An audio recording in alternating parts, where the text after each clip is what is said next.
as a psychology major, and like, do you think that they really don't know that these things are bad for kids? Like, how do you not know that sexualizing children, or how do you not know that like being molested at 5 is bad? Because that's what that's the Yeah. equivalent of this. Like, what do you think about that? Do you think that they just don't know? I think I have thought about this a lot. I think most of the people who are involved in this are deceived. I think we have the deceivers Okay. and we have the deceived. And I think there's a handful of deceivers who know very, very well what they're doing. They're doing this Mm, for nefarious reasons. They're doing it to make money. They're doing it to traffic people. They're doing it for political reasons. yeah. But as human beings, we have such a capability to rationalize. Yeah. If True. I wanna do something, I can very easily come up with all the reasons why it's okay for me to do that. Oh, right. Oh, sure. Yeah. And then we also have the woke culture, and I Mhm. was talking with a friend about this, trying to think who it was, just in the last couple of days, that on some level, we're seeing the logical conclusion to the kindness cult, because we've been told for so long, "We have to be kind, we have to be kind, it's all Mhm. about kindness." Well, kindness is another one of those words that's been co-opted and redefined. Yep. What it means now is never telling somebody something they don't wanna hear, Right. because that's unkind. And Mm. so I can't tell somebody, no, I can't tell Leah Thomas, who's really Will Thomas, "You're Mhm. not a woman, you're a man." Oh, that's not kind. Well, Right. if I can never contradict anybody, if I can never tell somebody that they're wrong, then Mhm. I have no moral authority at all. Mm. And that's what wokeness is right now. It's Yeah. saying, my moral authority is not higher than your moral authority, so anything you wanna do is fine, and I have to tell you it's fine. Yeah. And that in itself is so it's bondage. That Mhm. is, that is a type of it's like slavery. You Mhm. must submit under the will of, this type of thinking. Mhm. If you don't, you will be canceled. Mhm. You will be, you know, marked as homophobic or transphobic or Mhm. racist or whatever the term, whatever Oh, and the they all go word. Yeah. together now. If you Oh, right. offend in one area, then you're everything. Right, right, right. Yeah. Oh, of course. Okay, of Yeah. course. Yeah. Or xenophobic. Dennis Prager, I forget, he has like an acronym, but it's like xenophobic, homophobic, racist. Yeah. It's like 6 of them. But Right, and they just yeah, all come together as a package yeah. because we're either perfect, kind, woke people, Mhm. or we're evil and we ought to be killed. Like, Yeah, right. that's really the ethos out there now. Yeah, it's very strange. It is a very strange time that we're living in, when where lying to people is perceived as goodness. Mhm. Yeah, that's a really good insight. Yeah, you're right. That is Um bizarre. And I think about with the stuff like Will Thomas, Leah Thomas, and, we can't tell him that he's not a woman because we have to be kind. And an analogy that often gets used is anorexia or schizophrenia. Those are both Mhm. analogies to this.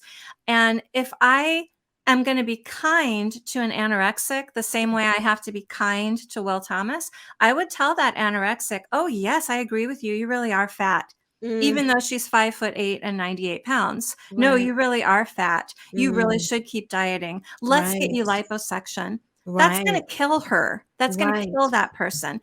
And with a Mhm. schizophrenic, I would have to say, "Oh, yes, those voices that you hear are real. Yes, Right. you should obey them. Yes, Yeah. absolutely." We know that's not the right path. Why are we applying a different standard to this? Yeah, and I learned, I had a family member that dealt with, severe mental illness, Mm, schizophrenia, paranoid schizophrenic, and mhm. one of the things that the counselor doctor was telling us, do not, never affirm Yeah. the delusion. And so Mhm, when I see people using very specific technical terms, this is what the therapists tell you: never mhm, affirm the delusion. mhm. And now they're saying, no, affirm it, Mhm. affirm the delusion that this person is like, if basically, like, if I if I woke up, I said, Maria, I am George Washington, and you're as a good, kind citizen, you would have to say, yes, Keisha, you are George Washington. And Absolutely. every Can I get you a white wig? What right, can I do to support you in this? Yeah. right. And Mhm. it is so bizarre. Even, it's you know, we asked the question earlier, why don't we see more women, standing up against this, because this is Mm. really hurting women. Mhm. And it's like, why don't we see more grounded psychologists? I know there are a few that are out there that are like, this is awful, this is wrong. Why Yeah. don't you think we see more psychologists? Are they like in on the take?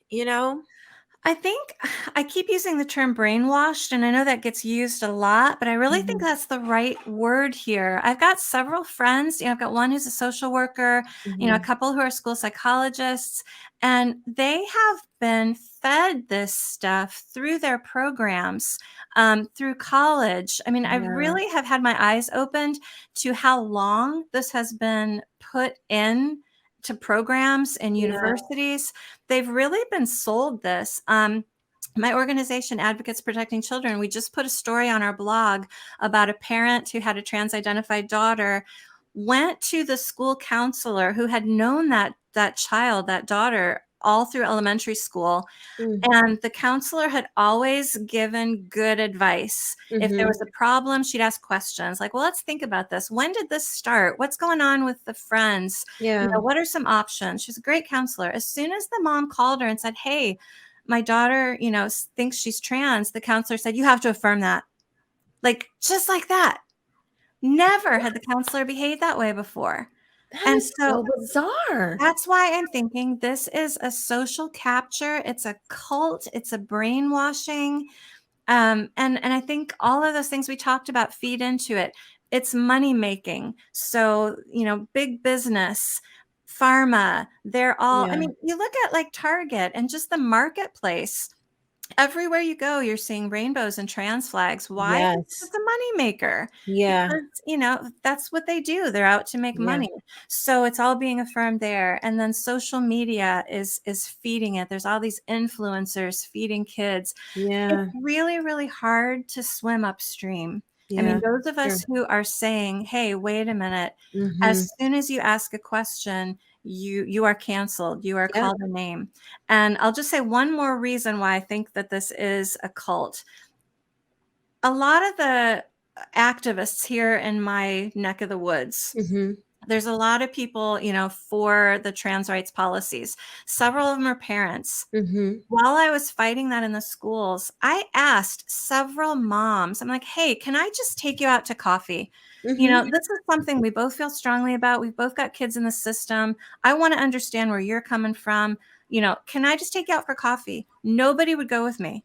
Nobody would let me take them out for coffee. I had one mom just like, I know who you are and I know what you're about and I'm not going anywhere with you. Oh, And wow. I was like processing that, like, okay, I'm not a big person. I don't think I'm a scary person.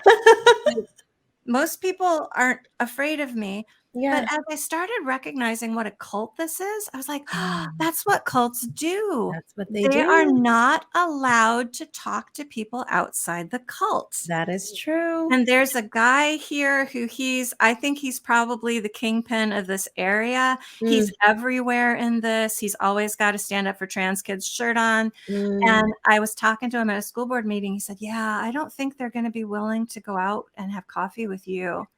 And I thought, oh, yeah, because you're telling them not to. You're telling them Right. that I'm the big bad boogeyman. Mhm. Because if they talk to me, I'm going to ask them questions that the cult can't answer, doesn't want to answer. That's right.